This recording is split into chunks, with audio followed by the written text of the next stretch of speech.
Exploring hobbies by Meena channel पर आपका फिर से स्वागत है friends. A big sorry for yesterday's video. I beg your pardons. Actual में क्या है कि मैं वीडियो को रिवाइज़ भी नहीं कर पाई, देख भी नहीं पाई थी, और इवन अपलोड करने के बाद भी नहीं देख पाई, कुछ फैमिली फंक्शन में बिज़ी होने की वजह से। और बाद का वॉइस ओवर बिल्कुल भी नहीं गया। शुरुआत का वॉइस ओवर है, यहाँ जो अभी आप इस पर स्क्रीन पे देख रहे हैं उस सब का वॉइस ओवर है, लेकिन मसाले डालने के बाद में बिल्कुल भी वॉइस ओवर नहीं गया। उसके लिए बहुत ही क्षमा प्रार्थी हूँ। और लेकिन मैं अपनी भूल सुधार में इस वीडियो के माध्यम से करना चाहती हूँ। फ्रेंड्स, ये देखिए, ये क्या है कि आज कल मैंने ये क्या है, मेथी मुठिया बनाई थी और मेथी मुठिया का वीडियो डाला था। और उस वीडियो में क्या है कि शुरुआत में तो आवाज़ है, लेकिन बाद में बिल्कुल भी आवाज़ नहीं है। कोई टेक्निकल मिस्टेक की वजह से मेरी आवाज़ नहीं जा सकी। हालांकि वॉइस ओवर मैंने पूरा किया था, लेकिन फिर भी नहीं जा सकी। उसके लिए मैं क्षमा प्रार्थी हूँ। तो चलिए आज फिर वहीं से शुरुआत कर देते हैं जहाँ से कल छूटा था। तो फ्रेंड्स, ये देखिए, यहाँ तक का तो था कल, फिर भी मैं बता देती हूँ आपको कि ये दो सब्जियाँ जो मैंने ली है, मेथी, पालक और धनिया। 1 कप मेथी, और आधा कप पालक, आधा कप धनिया, और उसमें मैं 3 तरह के आटे मिला रही हूँ। ये है गेहूं का आटा, बाजरे का आटा तो आधा आधा कप, और 1 कप ले रही हूँ मैं बेसन। इसके अलावा मैं इसमें मसाले मिला रही हूँ, जिसमें है आधा चम्मच मिर्च है, और ये आधा चम्मच धनिया, और 1/4 चम्मच इसमें मैं हल्दी डालूँगी। और इसके अलावा इसमें अजवाइन भी 1/4 चम्मच है, जो मैं हाथ से क्रश करके डाली है। और फ्रेंड्स, क्रश की हुई क्या खुशबू अच्छी आती है थोड़ा। और ये जीरा लिया है थोड़ा सा, और गरम मसाला 1/4 चम्मच। अगर नहीं खाते हैं तो स्किप कर दीजिएगा। और गरम मसाला पर मैं इसमें डाल रही हूँ। और चूँकि शुरुआत में नमक डाला हुआ था, इसलिए मैं यहाँ 1/4 चम्मच नमक दोबारा डाल रही हूँ। और ये है, अब ला रही हूँ मैं नागौरी पान मेथी। और फ्रेंड्स, ये 1/4 चम्मच ये सौंफ भी डाले दे रही हूँ। और इसके अलावा ये चिली फ्लेक्स, जो इसके स्वाद को बहुत अच्छा बढ़ा देते हैं। और फिर ये सफ़ेद तिल 1 चम्मच, पूरा बड़ा 1 चम्मच डालना है। आधा चम्मच आया, आधा चम्मच और बिल्कुल ठीक है। और या अब इसमें डालेंगे 2 चम्मच तेल, खाद्य तेल, मूंगफली का तेल यूज़ करते हैं तो मूंगफली का तेल डाल रही हूँ। और इसके अलावा ये हींग, पानी वाली हींग है, घुली हुई हींग है, तो पानी डाल रही हूँ। और ये डाला है मैंने मीठा सोडा, 1/4 चम्मच मीठा सोडा, और आधा चम्मच इसमें डाला है चाट मसाला। और ये मिर्ची और अदरक का कुटी हुई अदरक, हरी मिर्च समझिए। और फिर अब हम क्या करेंगे कि इसका उसी हींग के पानी वाले ही कप से मैंने पानी डालना शुरू किया है। और अब इसका सॉफ्ट डो लगा रही हूँ। सॉफ्ट डो मुठिया बनाने के लिए क्या है कि डो का सॉफ्ट होना ज़रूरी है। तो ये लीजिए, सॉफ्ट डो लग कर के तैयार हो गया है। और अब मैंने इसको 10 मिनट के लिए रेस्ट पर छोड़ा। और 10 मिनट बाद देखिए, ये सॉफ्ट डो इस तरह से थोड़ा सा सही हो गया। अब मैं क्या करूँगी कि इसको अच्छे से हाथों में तेल लगा करके और इसको छोटी छोटी ये बना लेंगे हम मुठिया। और मेथी क्या है कि बहुत ज़्यादा पौष्टिक होती है।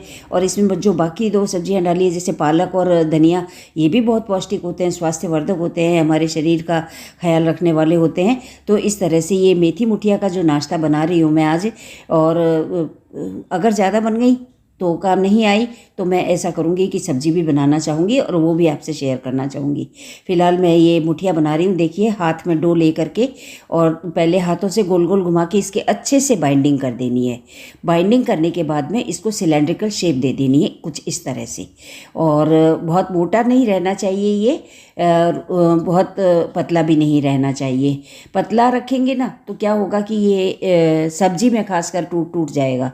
और बहुत मोटा रखेंगे तो ना तो ये फ्राई करने में अंदर से पकेगा, और ना ही ये स्टीम करने में अंदर से पकेगा। मुठिया को क्या है कि ये देखिए, अच्छे से इसको बाइंड करके, और फिर हम इनको चाहें तो ये लीजिए, मेरी सारी मुठिया तैयार हो गई हैं इस तरह से। और काफ़ी ज़्यादा है, मुझे लग रहा है सब्जी भी बन जाएगी। तो फ्रेंड्स लीजिए, मैं इसको स्टीम नहीं करके, थोड़ा जल्दी में थी इसलिए मैंने इनको फ्राई किया था। और फ्राई करके क्या है कि मैंने इनको नाश्ते में कल सुबह ही काम ले लिया था। अब क्या है कि ये स्टीम अगर करते हैं ना तो नाश्ते में फिर उनको दोबारा से तड़का लगाना पड़ता है। नाश्ते में अगर काम लेनी है तो सब्जी में तो स्टीम की हुई सीधे भी डाल सकते हैं, कोई दिक्कत नहीं, क्योंकि उसमें हमने तड़का लगाया हुआ है। लेकिन नाश्ता में अगर मुठिया काम लेनी है तो अच्छा सा ये कड़ी पत्ता वगैरह का चौंक लगा करके और हम इसका नाश्ता कर सकते हैं, स्टीम की हुई मुठिया का। लेकिन अगर हम डीप फ्राई करके मुठिया बना रहे हैं तो फिर इनको तड़का लगाने की भी ज़रूरत नहीं है। आप चाहें तो इसमें चीनी भी डाल सकते हैं। मैं बहुत सालों पहले मैंने ये मेरी एक हमारे टेनेंट्स थे गुजरात से, तो वो बनाते थे मुठिया, तो उनसे ही सीखी थी, सच बात तो ये है। और उनसे सीखने के बाद मैं नाश्ते में यदा कदा बनाती रहती हूँ। जब भी मेथी आती है तो ये ज़रूर बनाती हूँ। तो इस तरह से बहुत स्वादिष्ट लगती है। बच्चे जब तक साथ रहते थे बहुत ही पसंद करते थे। अभी हम लोगों के लिए भी बना ही लेती हूँ, तो जितनी बनाती हूँ उसमें एक सब्ज़ी भी बन जाती है और नाश्ता भी हो जाता है, तो एक पंथ दो काज हो जाते हैं। तो इसको ज़्यादा देर भी नहीं लगती है। हाँ, लेकिन इसको जो हम फ्राई कर रहे हैं ना, वो आंच मीडियम ही रखनी है। जैसे अभी मैंने किया हुआ है, मीडियम आंच पे सेक रही हूँ। कढ़ाई काफ़ी गर्म है, मोटी कढ़ाई इसीलिए ली है मैंने, पतली कढ़ाई नहीं ली जानी चाहिए। और मोटी कढ़ाई में क्या है, तेल थोड़ा अच्छा गर्म रहता है। और फिर इसके अलावा अगर हम तेज़ आंच में सेक लेंगे तो ऊपर से तो ये सिकी हुई नज़र आएंगी, लेकिन क्या है कि ये अंदर से कच्ची रह जाएंगी, जो कि खाने में कतई अच्छी नहीं लगेंगी। सब्जी तो फिर भी एक बार चल जाएगी, लेकिन अगर नाश्ते में आपको काम लेनी है तो इनको अंदर तक अच्छे से सिका हुआ होना चाहिए। तो इस तरह से ये लीजिए, जो मुठिया तैयार हो गई हैं उन्हें मैं टिश्यू पेपर पे निकाल रही हूँ, और थोड़ा सा ताकि एक्स्ट्रा ऑयल है तो वो उसमें निकल जाएगा। और नाश्ते के लिए खासकर हमें टिश्यू पेपर पे ही निकालनी चाहिए ताकि उसका एक्स्ट्रा ऑयल निकल जाए, रिलीज हो जाए। और हम लोग क्या है कि अब इसका नाश्ता करना चाहेंगे। सब्जी की रेसिपी मैं आपसे फिर शेयर कर लूँगी, लेकिन ये इस रेसिपी में मैंने आपसे सिर्फ यहीं तक का ही शेयर किया था। ये लीजिए, मैंने इस नाश्ते के लिए प्लेट भी लगा दी है, और ये साथ में हरी चटनी। आप चाहें तो इसमें लाल चटनी जो बनती है वो ले सकते हैं काम, वाइट सॉस भी काम ले सकते हैं, वाइट चटनी भी काम ले सकते हैं, नारियल चटनी जो बनती है। और पतिदेव को देखते हैं कैसी लगी है ये मुठिया, और कह रहे हैं अच्छी दिख रहे में, क्रिस्पी भी है, ऊपर से तो अच्छी क्रिस्पी है, खाने में पता नहीं कैसी है। तो वैसे मैं बता दूं आपको कि मेरे को भी इन्होंने इसी समय दी थी, तो मैंने चक्कर देख ली थी, बहुत अच्छी लगी थी, और ऊपर से क्रिस्पी भी है, और खाने में भी बहुत टेस्टी है। तो मसाले अगर सही सही नाप से डाले हुए हों, मसाले आटे वगैरह, तो अच्छी, कोई टूटती नहीं है मुठिया, और कोई ख़राब भी नहीं होती फ्राई करने में। और वैसे आप चाहे तो स्टीम भी कर सकते हैं, अगर फ्राइड पसंद नहीं करते हैं तो स्टीम भी कर सकते हैं। स्टीम करके हल्का सा उसको तड़का लगा करके, बाय द वे उसमें भी तड़के में भी ऑयल तो जाता ही है, और फ्राई करने में भी इतना भी ऑयल नहीं जाता है, तो मैं तो फ्राई ही कर लेती हूँ। तो फ्रेंड्स, ये रहा आपके लिए एक उपचारात्मक वीडियो। आपको कैसा लगा आप ज़रूर बताइएगा। और हाँ, आपने मेरे को फ़ोन करके बताया, उसके लिए बहुत बहुत धन्यवाद। फिर मिलते हैं अगले वीडियो में।